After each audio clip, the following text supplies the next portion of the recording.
Right. A roll call for tonight, Ms. Atkinson. Here. Mr. Gray. Here. Mrs. Bremer. Here. Mr. Conley is excused tonight. Ms. Hendricks. Here. Mr. Hall. Here. Mr. Hopkins. Here. Mr. Laws. Present. Mr. Owens is here. Coming out of Tini, our city planner is here. Womack, our city manager, Rebecca Nguyen, clerk.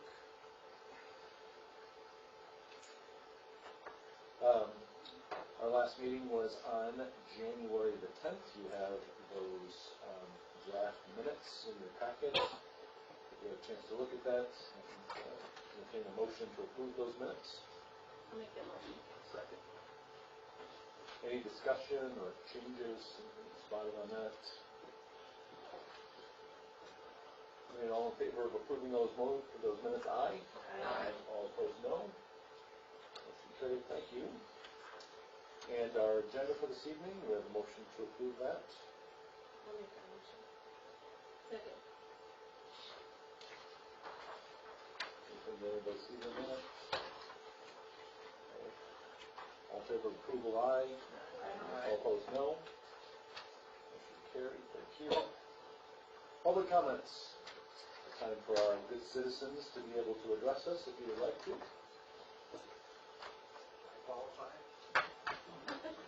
You're one of our good citizens. You're one of our citizens. Hard to do. Wayne McIntyre, almost 350 meter away. Just a few weeks away. Just give you an update on the library. I haven't been in a while, so thought I'd better let you know what's happening. We're getting very close. We're, I think, pretty well done on the outside. We got a little bit of steel, looks like, yet to do, but it's just about there. That's quite a fiasco getting that roof on. It's just about done. The inside, though, they're down to pretty much floor coverings. A little bit of trim. Got a few last-minute things here and there, but they hope to be moving about a month from now or so. That's about it in a nutshell. Pretty cool. Thank you. Have they set a grand opening date or a pre-opening or? Sometime in May. We want to get the landscaping done and last coat of asphalt. That little stuff we can't quite do yet. Mr. Hall, I believe the city manager is working with the library director on that. Thank you. It's sometime in May. Everybody's anxious. Is that microphone on? Test. Maybe I wasn't close enough. See, we can blame Clint Conley, can't we? It is now on.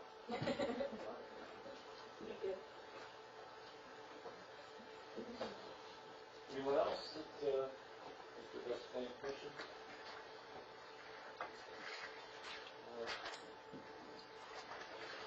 Seeing none, we will move to our first of our two public hearings.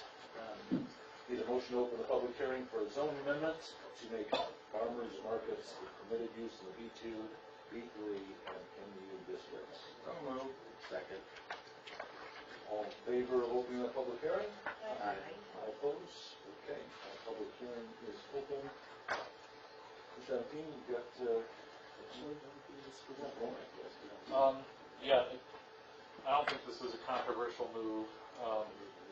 I've been working with Mr. Ringler to put together a farmers market, probably in his parking lot, but the future may stand. We put in the library parking lot, possibly in the staging area, which is why I'm asking for 3 districts. I believe the staging area is actually in the MU district. So what we're basically doing through the council, so this body is only going to make this part of it, and of course it's a much longer ordinance. But we're trying to transfer the power to hold a farmers market away from the planning commission, because currently it's a special land use, so you have to do 15-day public notice, $200 administration fee, et cetera, whereas if it's at the administrative level, I can work on a daily basis with people to get these kind of things going on.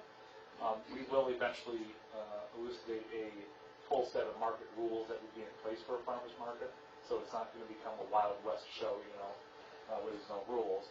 We just need the permission from the city council and the planning commission to make it a permitted use in the Eastern District. Does anybody have any questions for Mr. Womack on that? My grandmother said, or? Oh, I need actual wording? Yeah, we can address that in a second. I'm just, oh, in a second. Yeah, that'd be. You said something about the staging area? Correct.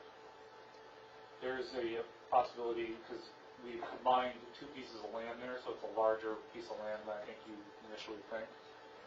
So that may become an overflow part of a farmer's market or a small farmer's market, something.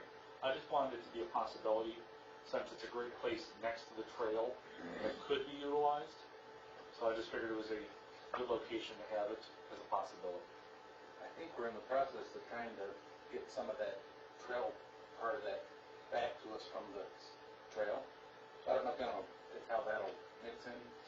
I don't know if Kurt's got any comment or any thought on that. He's got reforms because it's city property now, Oh, okay. so the city's gonna have to follow up. Because I know that with that trail, they go real huge, but once we get the easement in there, it'll give us a whole bunch of that back, so that'll give Sure, us even but- more space there. Yeah, but we're not talking about easement off the trail, we're talking about the district, and the staging areas in the MU district. I didn't know if you could make it so that when that happens, you can include that part that'll be added, that's all I'm saying. There's only so many places, I mean, the parking lot is right there, we may eventually put another parking lot in the other part of the combined land that we have up there. So it's just one of those distant possibilities. For the time being, I think we're focusing on the library parking lot and the brewery's parking lot. Just want to throw that out there. that's all. Yeah, sure. Mr. Hopkins, if you have difficulties or problems with how I wrote it? I was just wondering why we're calling them stalls instead of booths. Sounds like we're throwing livestock into it.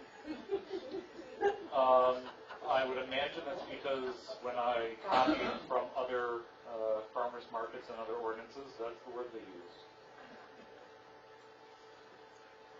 That's the farmer's cart. Yeah. Yeah. It's probably old wording, you know? Any other questions for Mr. Womack? Yes. When it talks about the charitable, educational, or community service organization, let's see. Are they still gonna be exempt? Or? I don't even know. Right, section 2489, it exempts charitable, educational, or community service organizations, but in the section 2495, it said they may be required to obtain a license. So I'm not sure whether that's contradictory or what. Sure, and we've talked about this before, you and I, and my basic philosophy in doing that is I want to expand the city's power as much as possible. You don't want to restrict yourself, if you don't have to. And so the wording is specifically may require a license. It's not my intention at any time to do so. But if you're talking about a contradiction between the general ordinances and this specific ordinance, I guess I'll have to go back and look and see if there actually is a contradiction. But I would just add a line saying specifically exempted from this requirement. And of course, it's the city council's decision. Under 2489, it's, excuse me, called benefit sales. And that's why I wondered if the benefit sales section stayed the same, or are you changing it? Yeah, like I said, I'll have to go back and look at the interplay between those two different sections to see if this specifically contradicts 2489. Okay. I thought we had worked that one out before, but maybe I hadn't. I thought you were going to change the language. Okay, so maybe I just missed that one. So thank you for bringing that to my attention.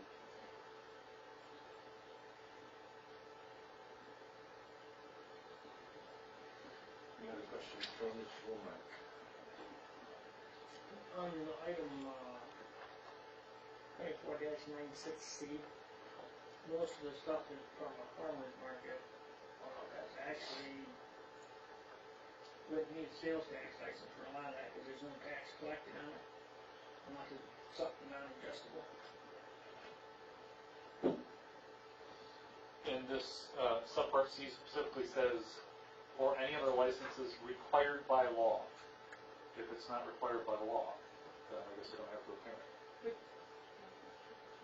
Would you have to put, like I know on our plan, when we had a group that sold food, we had to have a permit or something that day from the health department, so I don't know if is that included in that wording? I think that's in the same language, that Okay. it's required by some other governmental agency, you still have to deal with them. All right. If it's a prepared food. Yeah.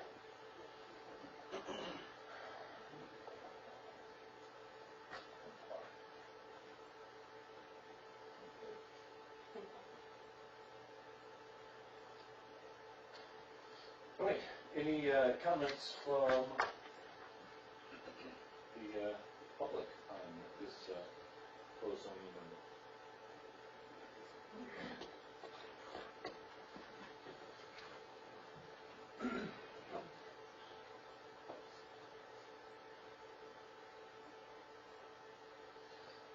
Right, I move that we close the public hearing on this zoning discussion. I would make that motion to close, set public hearing. All in favor, aye? Aye. All opposed, no. Thank you. All right, we have a second public hearing seeking for the rezoning of the Brook Retirement Facility on Solon Road. Make a motion to open that public hearing. I'll make a motion to open that. Second. All in favor, aye? Aye. All opposed, no.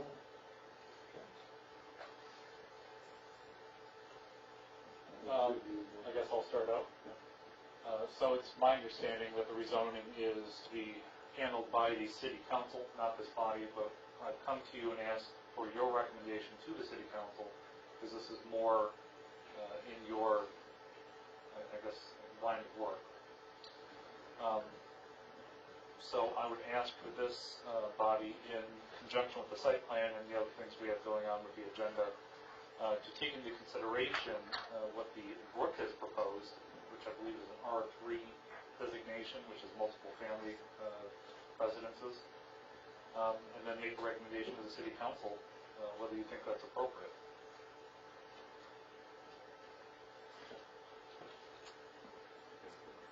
I don't know, just that this is a little different than other zonings that you did, because it was part of the 425 agreement, which was already worked out previously between the township and the city.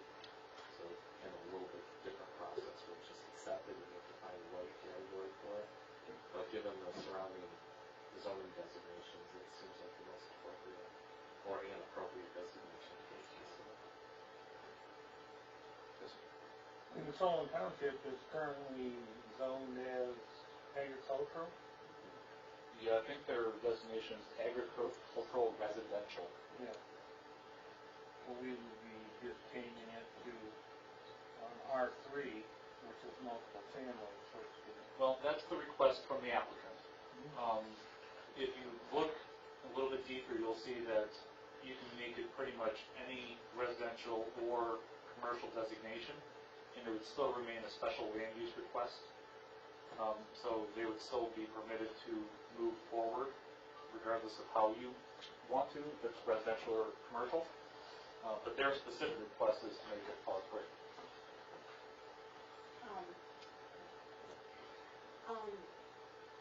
If they're gonna be building more in that area, shouldn't it be looked at for something more commercial in that area? Because they're trying to sell those spots out there, aren't they? Well, I'm not trying to sell any spots. No, I said they are, Yeah. not you. They are. And that is something I thought Mr. McIntyre might have something to say about, because he is a landowner in that area. But it comes down to two things. What does this body want to see out there, and what is the general intention of the landowners out there? Frankly, I'd love to see an apartment complex out there, which would be perfect for the R3 district. There are some people who are of the opinion that would like to see commercial buildings out there, and that would also be a perfectly acceptable thing to have out there. So I hate to put it this way, but I think either would be fine. I just want, then if you foresee some of these things and make a change that could make it so we don't have to keep making the changes. Well, in, That's why like I'm Mr. wondering. Aventini stated, it's a little bit different with the 425 agreement and how that's arranged. We also want to avoid spot zoning, where each Right. individual one gets its, so that's why I think this body needs to be a little bit deliberative and think, well, what is going to be out there? What is appropriate, and what are the landowners thinking about doing? And that was my question. One other thing to consider too is the farther you get away from retail commercial, the farther you get away from the 17-mile, obviously the demand declines, but there's other commercial like office space, potentially you have the ambulance company, kind of thing. So there's other types of related commercial, not as intense as retail commercial, but there is also going to be a big demand for apartments, townhouses, that sort of thing, well into the future. So that's, as Mr. Womack said, that's another option between this facility and the current city limits would be to designate that for multiple family residential. If it was zoned R2, it could have single family, two family, or residential PUDs. And there are special land uses for some of the other things that could go in there.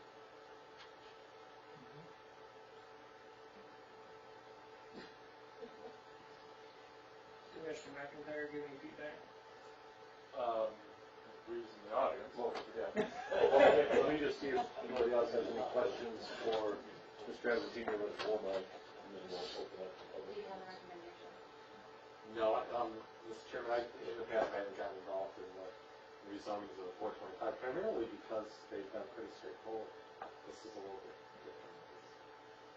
So, And it's a little bit different because it's not immediately connected to the rest of the 425 area. It's not immediately connected to the ongoing commercial nature of the 17-mile development.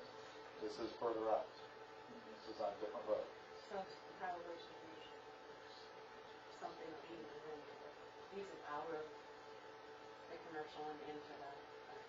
Well, I think if you look at a map, you'll see that it's not even connected to the current 425 area. This is a fully separate piece of land. it's in the second year that I call it the second year. I tell you, I read that today. Okay, yeah.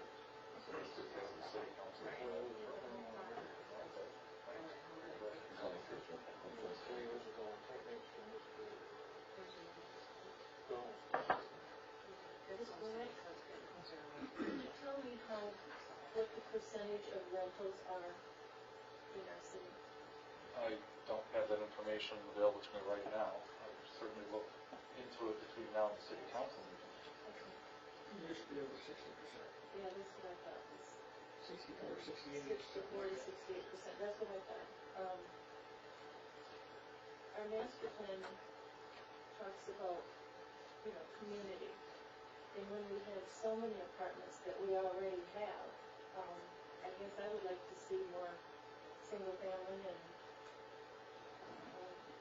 duplexes, residential PUDs to keep that stable community.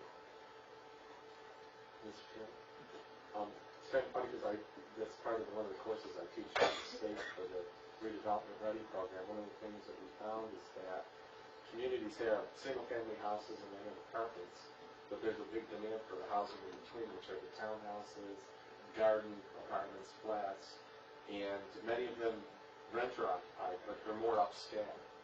And it's hard to find those types of units anywhere. They fill up very quickly.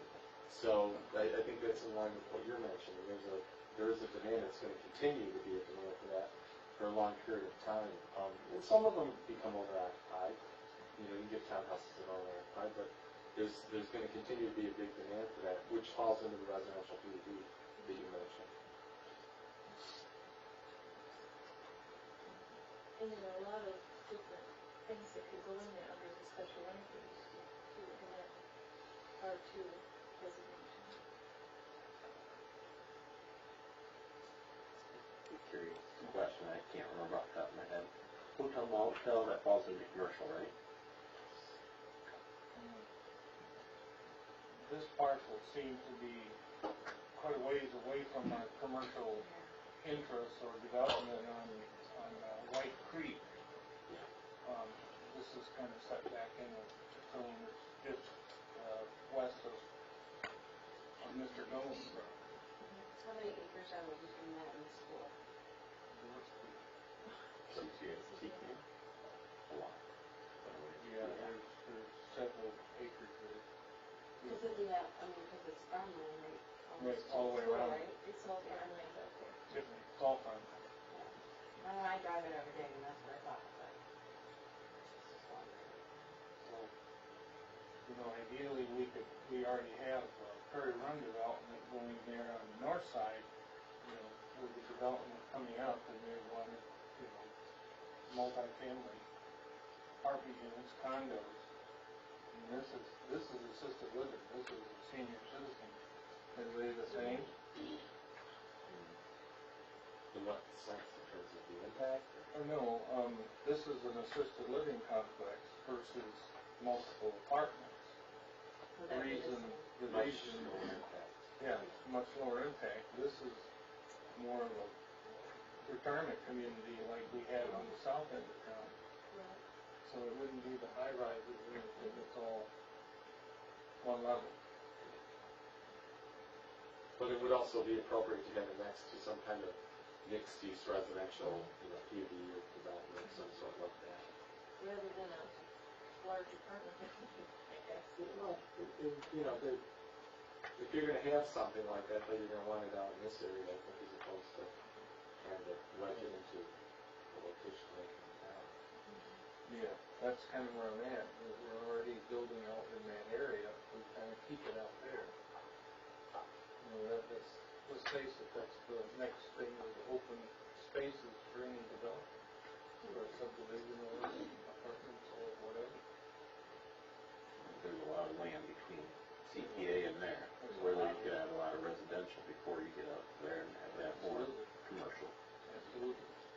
And I'm sure Mr. Gunnell would be more than willing to sell it to a he's waiting for the right part to come along. He's not getting any younger.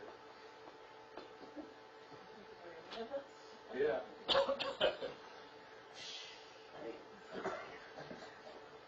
Right, so, any comments, respect to couple of, because you got the microphone on now. All the lights on. We got that right.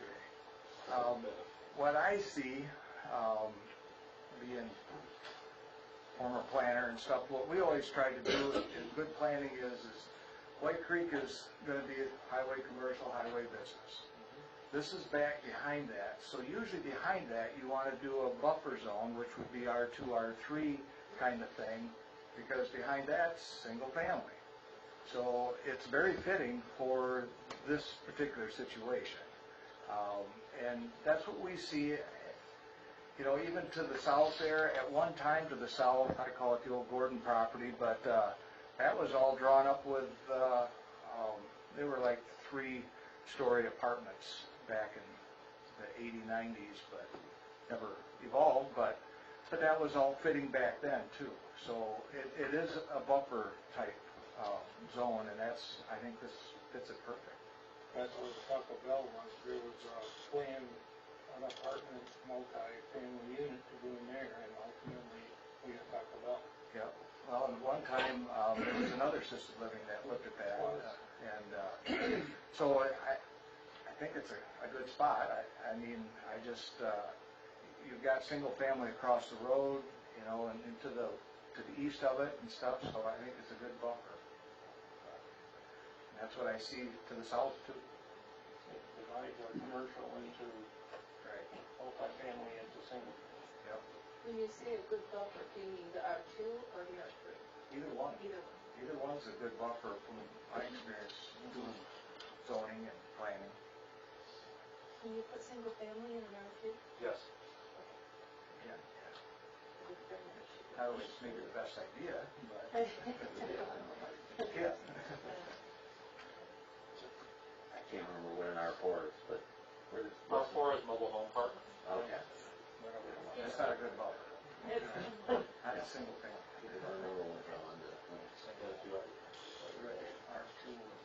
And if I can address Ms. Bremer's points with the R2, it appears that single-family, townhouse, and two-family dwellings are all permitted in R3. Townhouses are not permitted in R2.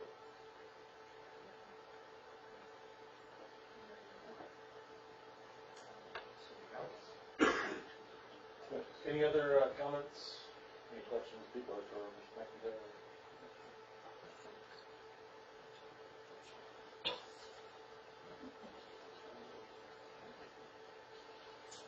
Chairman, just one other thing too, with that being mentioned, many times, you might see it in the same community, but you'll see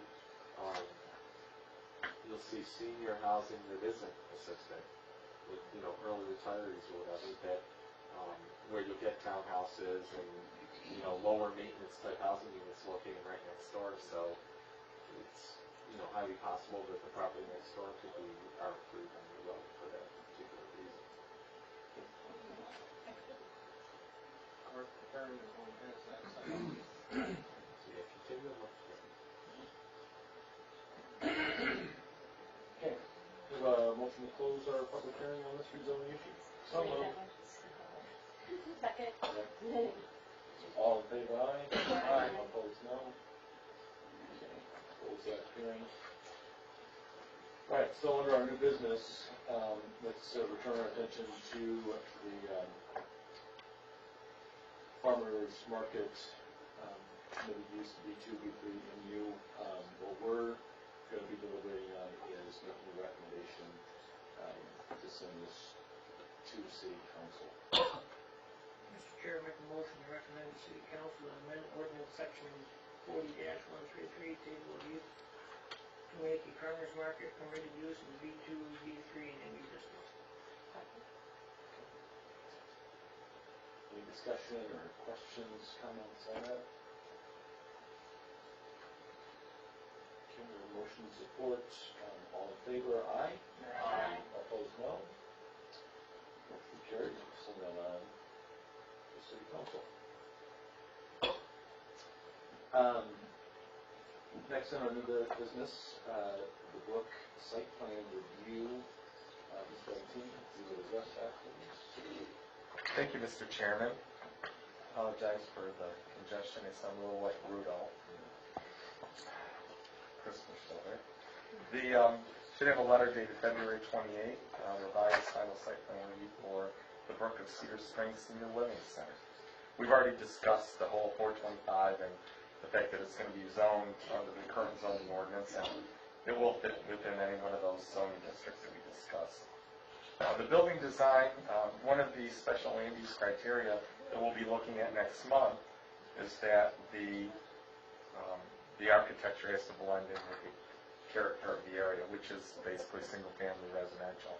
And as you can see from the designs that they submitted, it really does have a low-key residential look to it.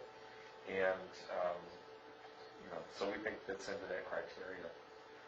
One of the outstanding issues that you need to decide on is the ordinance does require that there be curbing for the site, and this does not indicate curbing for either the drives or the parking lot, and it's something you have to decide on.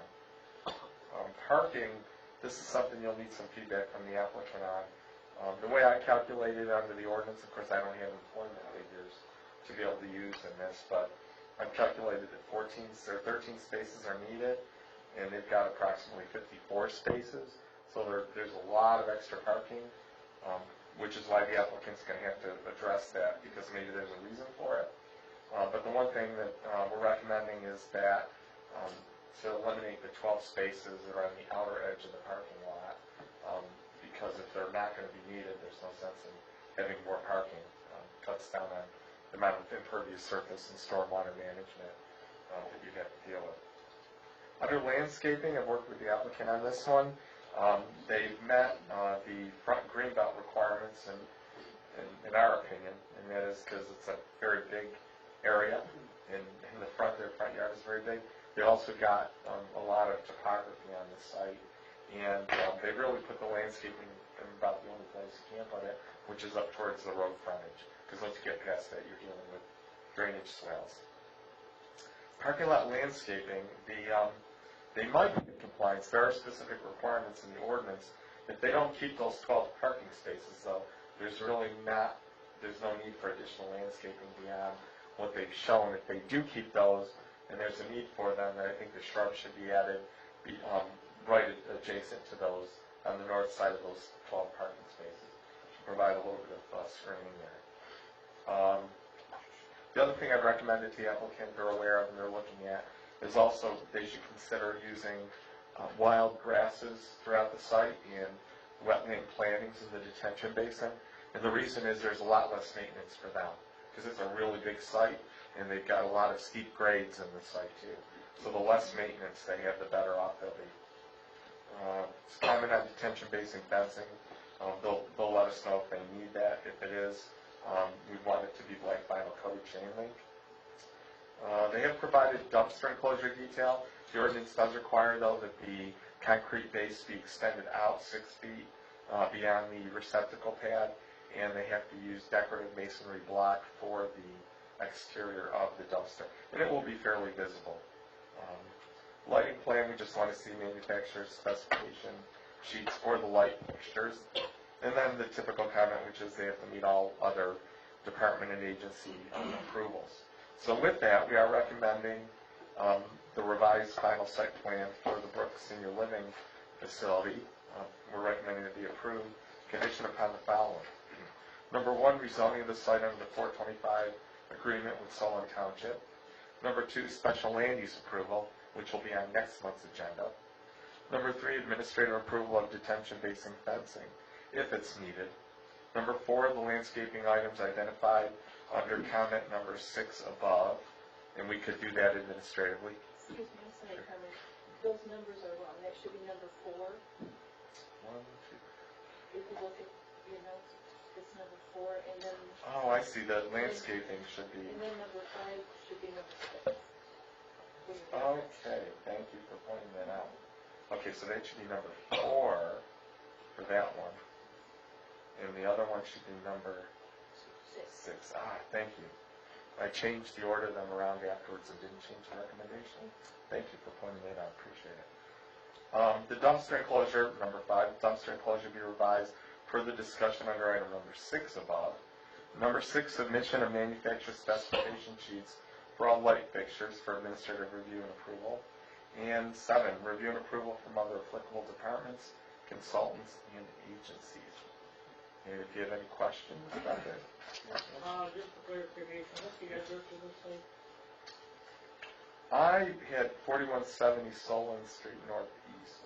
Because on the project, on the site plan and review application, it says 4170 Dolan Street. I just figured they may want to have that address. I don't know how I said. It is Solon Street, correct? Yeah, That's what I thought. I'm like, It says Dolan. this is Dolan on here. I just Well, wanted to make sure I This was one, thinking but that one's about not it mine, so. on item 3, administrative approval of detention basin fencing, is there a fence required around it by the county? I'm sure they'll let us know in the final, that might be something they decide when the engineering plans are submitted, the construction plans. They'll probably decide at that point in time unless they know already. We have submitted the plans to the county for the driveway permit. The pond is, will always be drained, it's not going to hold water. So only in those cases the fence isn't required.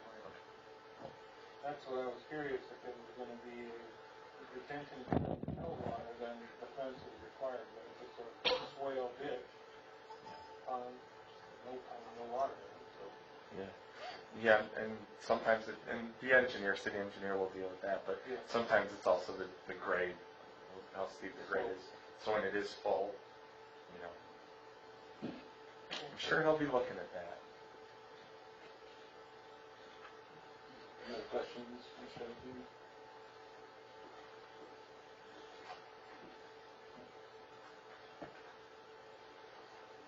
Anything that you Can I make a comment? You're next.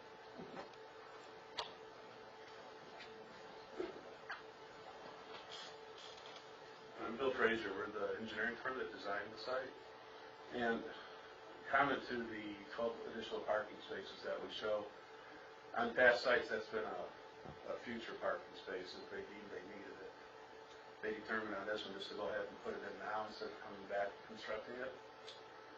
So if it's not needed, we can take it off the plans. But as far as the landscaping and that, if we do leave the 12 spaces, we would like to put the bushes, if it's going to be required, on the north side of the swale, because that'll be a snow push area for the wintertime to get rid of it. So it's not a problem putting the bushes in if it's needed, but we'd like to not have it adjacent to the parking lot due to snow push. There's not a lot of area when you look at the site plan to get rid of the snow with the way the topography is and that. So, the parking, the detention pond, just so you know, the ordinance requires that we hold the 25-year storm at a certain release rate.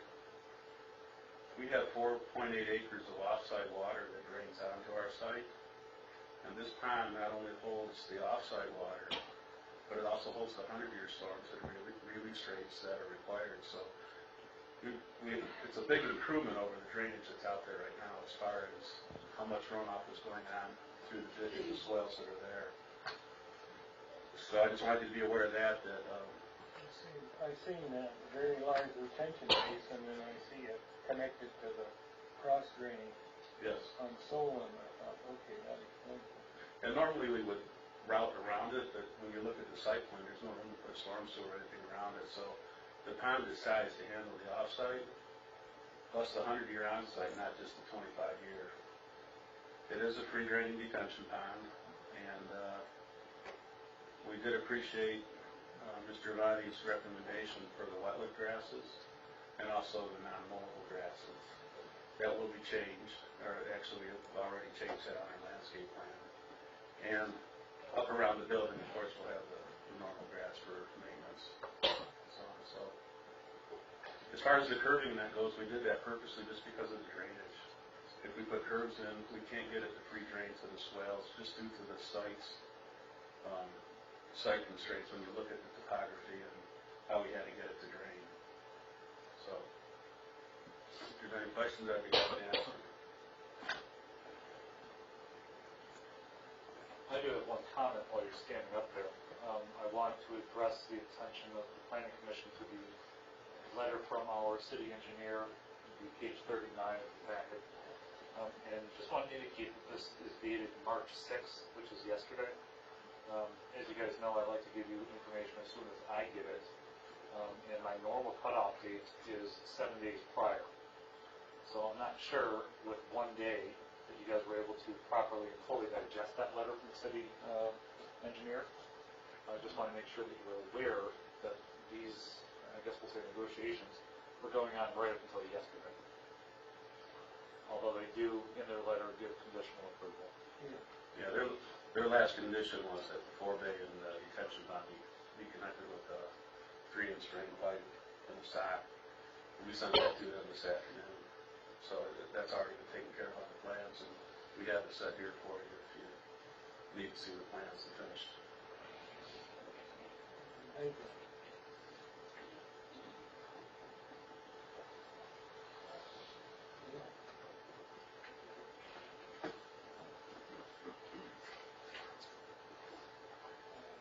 Great.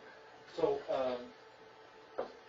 we could walk through this letter again just real quickly, just so we can address your thoughts on the curbing and the drives in the parking lot. Your thoughts on that? Other two.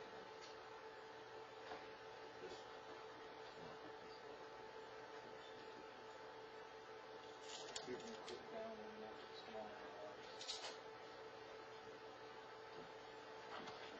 There's one drive coming in. I know the county is going to require curbing at the entrance. You have curbing at the entrance? Yes, the county requires a B2 curve, and that is shown here and also on the county permit. I said in April with the existing site locations of Brook, Petersfield, and Wago within the last year. Head on.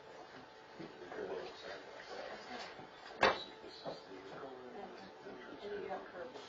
Yes. And then, other curves. The other curving that we was coming down the existing site. So you, Totally makes sense. When we get to here, we're bringing pardon me? all the water Right here, so I can still see them. this way out to the site. So if we put curbing here, we end up having to put compressions in that cause erosion. So we left the curbing off because the drainage was everything is drinking off sheet flow off. The parking lots is that kind of stuff. Yeah, you lose some of your water runoff in the normal percolation. Exactly. Instead of concentrating, you like over the grass, take out the side. Move on at the entrance. Yeah. We do need it. Where you're planning on coming in, how many feet in? Comes into the property line. And the owner has dedicated another 17 feet off from the county. Yeah. For future, they've asked for that. If you have the grading plan on the next page, you can see the steep grades, the site grades. We're dropping from 80 up here to 80 and then 80 and this drop. So that's the reason for that. We had a drop and then you tilt it this way to get to these ditches. They're looking around the park. Here's the retaining wall. Due to the steep grade. We do have to.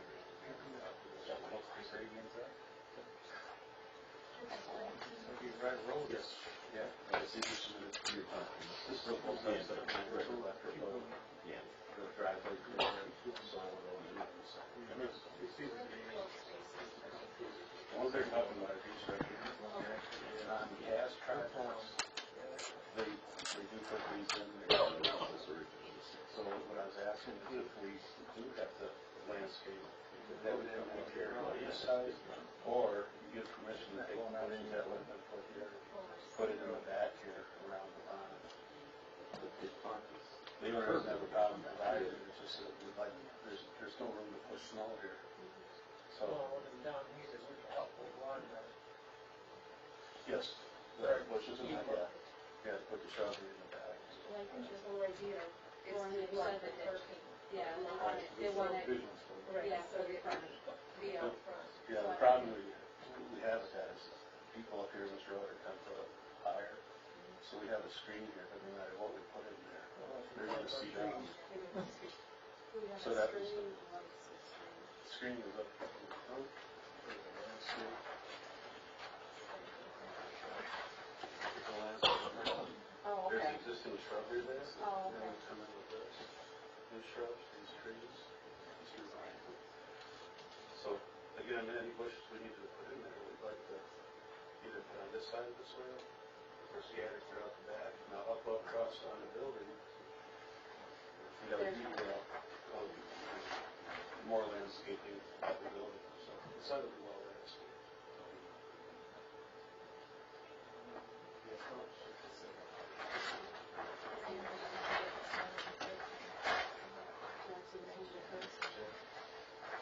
Chairman, we're just a little concerned that this might be construed as a private conversation under the ethical rules. So if you'd like to continue, and I have no problem with him looking at the map with you, but that you speak loud enough that the speakers can hear it.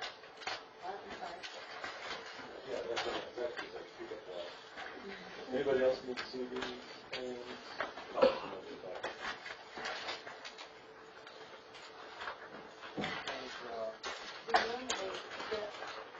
We normally all get a copy of the whole site plan before we have our meeting. It's It's It's in the packet. Yeah. It's always in the packet with the electronic form, and I always have a paper copy in my office available to you. Okay. I'm a little tough to read on it.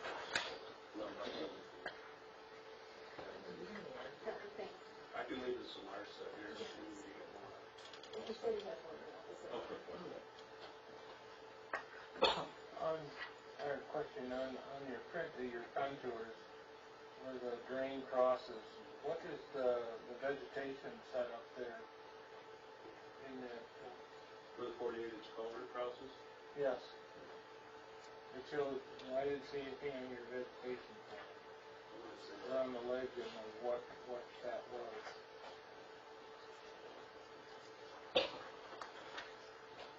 Up there, we've left to the, as you're looking out from the complex to the left, we just left the natural shrubs there. Okay. But right around that street, back on the right of way, we have shrubs, L2s, which are, let's see, compact American arborvitae, 4 foot on either side of it.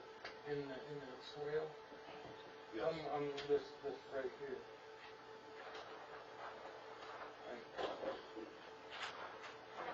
I just wondering what that vegetation Which part, sir? on your contour. In here, on your elevation, it shows it. Right, in there what we have is, Let's see. yes. What What that is that's a concrete block, about 2 inch square, it's an erosion mat, and then we plant grass between, and when it grows up, you can't see the blocks, but it's non-erodible. For erosion. Exactly.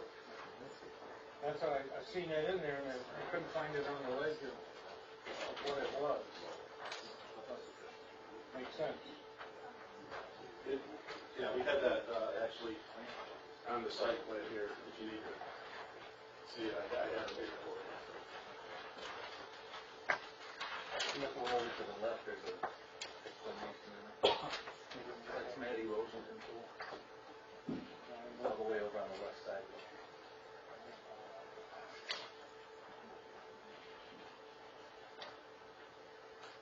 It's going to see it.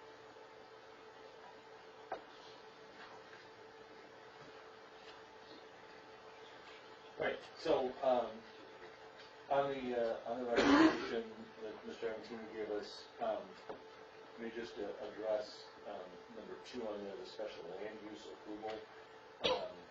That is a condition of this, and as you heard Mr. Amatini mentioned, we will have to take that up next month because it requires a public hearing. We didn't have enough time to put notice out for that. So that'll have to be, we can still, if the planning commission would like, we can still approve this site plan with that condition that the special land use is approved as well. But that would have to be taken up in our April meeting.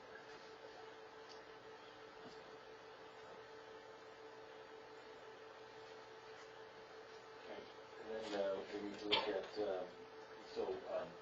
curbing. What are your thoughts on the curbing?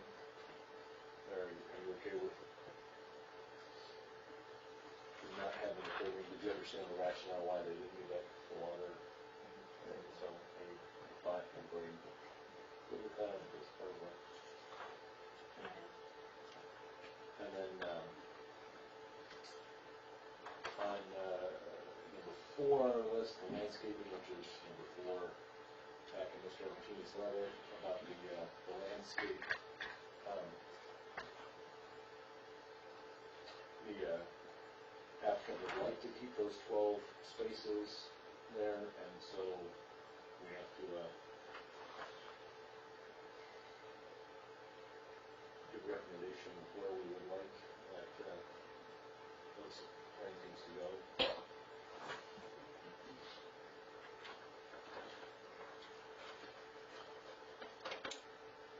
Those 12 spaces are on the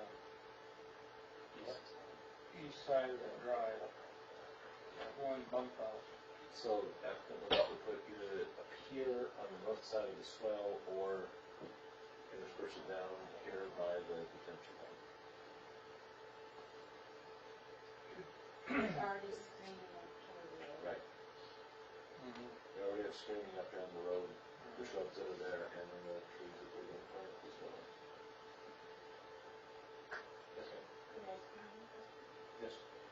With the explanation that he gave us that the roadway is 10 feet higher, and when they look down, they would just see the they wouldn't see the trucks anyway?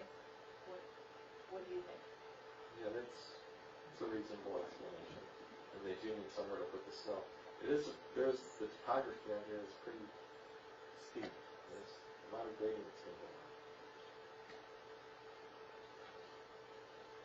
So we just recommend they put them back further or? Well, you know what we could do, because you never know until after the grading is completed for the site how much of the vegetation up front remains. So maybe what we could do is if you let us review that administratively after the site is, being developed, and we can see what's going to remain. They may not need additional shrubs. We could always waive it. Or if they do, we could work with them on where to locate them.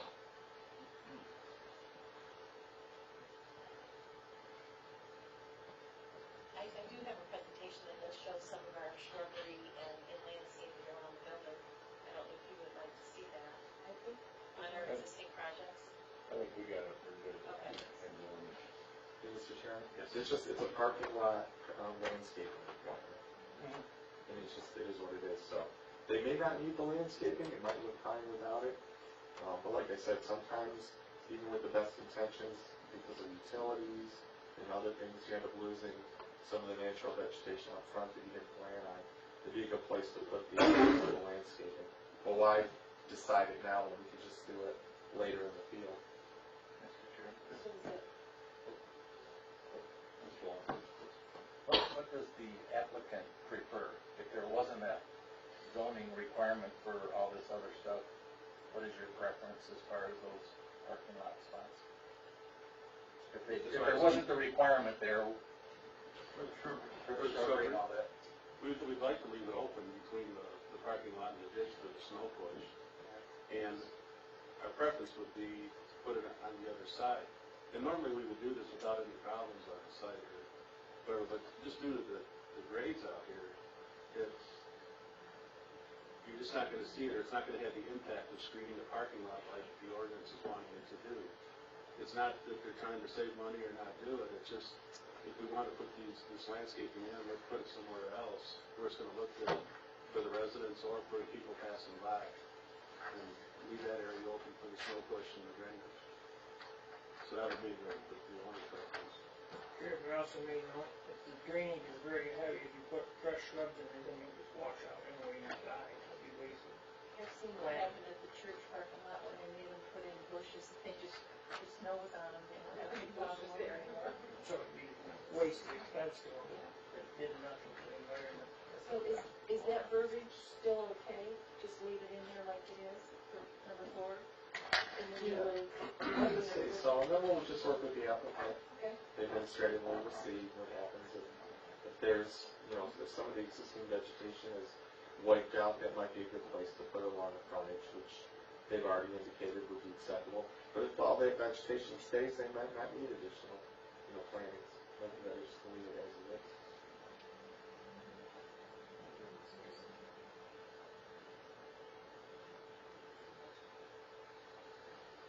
Any other thoughts or comments on that?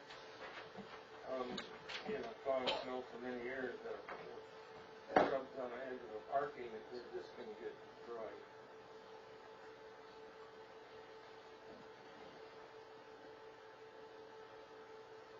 So, I could see maybe an alternative, moving it somewhere else or not at all. If they need to be filled in at another spot, they would have some available. I think administratively, how does the client feel about that? Yeah, I think that's a good way to approach it. Let's wait till the end when we're putting the landscaping in and see if it's needed. The only drawback to that is the owner would like to know his financing ahead of time, and we should probably $3,000-4,000 item to know about, because they are going to get their financing in order. So that's the only drawback to it. But so I guess the preference would be to make a decision whether you want them or don't want them tonight, and as far as the financing and that, and if we need them, we know ahead of time. My recommendation would be to plan on having them put in. It's kind of an incentive to keep all the existing vegetation to the extent possible. And then if they don't need them at the end, it's like a bonus. That's the concept. But if they do need it, it's there. For an extra or over. Right. Sounds good, and I can talk with the contractor, so I'm not charging for them. Good luck with that. So there's money there, you didn't even smile. We have a vendor just up the street that provides landscape for a lot of things. Let's go that route and leave it so that administratively they can decide where to put them. Just say that we want to include it, just let them decide where. How it works, so.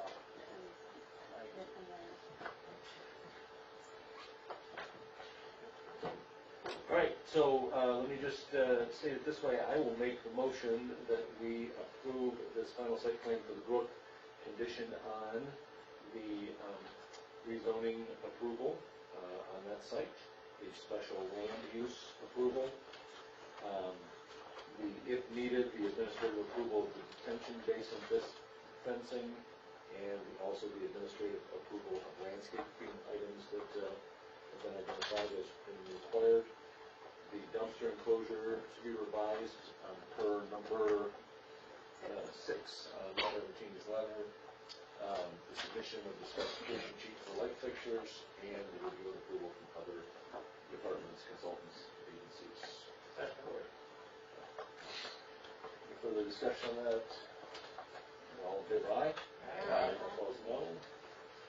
Motion carries. Thank you.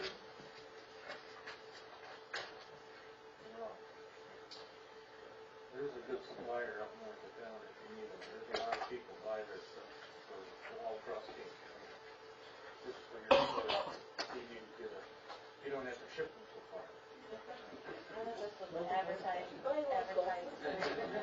really. Not really. You can shop around. Money in your pocket. Okay, so next we need to take up the rezoning that we discussed in our public hearing a few minutes ago. What is your preference to proceed on that? I'm thinking that R3 would be okay. I would make a motion for that effect, to bring it in the R3 zoning division. Was the R3 the one that didn't include townhouses? No. R2 does not include R2 townhouses. doesn't. And I'll remind the planning commission that you were making a recommendation to council. Right, so we have a motion and support recommended to city council for an R3 rezoning of that address there. Any further discussion on that? The location of it is a little bit of a concern to me. I think it's just still too close to the road. There's a lot of areas still from CTA all the way up to there where R1, R2, and R3 can go. That still sits out there right on the edge of commercial, in my opinion. So I lean towards the side of making that commercial stuff. We can gradually inch our way down as we might just further and further. I think it's a good buffer between our commercial and starting into our residential. I think I'm just leaning on it. That's right on the edge of getting darn close. Mr. Chairman, you are still quite a distance off from the corner. And you've still got at least, That's only 10 acres. Holy. That's not in the much. city, that's a lot. See, that's not much out in that area out there. There's a lot of land right there. That's 10 acres is.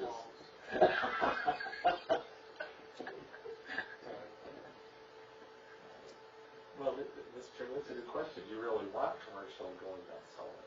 I mean, you're gonna have at the corner, whatever, do you really want commercial like that? That's a narrow road and we end up taking that commercial one. I don't, this is what I So we have to redo that road too, and those. Oh, yeah, that one. And this. Yeah, it's not that. Any other discussion on that? Right. So we have a motion and support for recommendation for R3 to send it on to city council.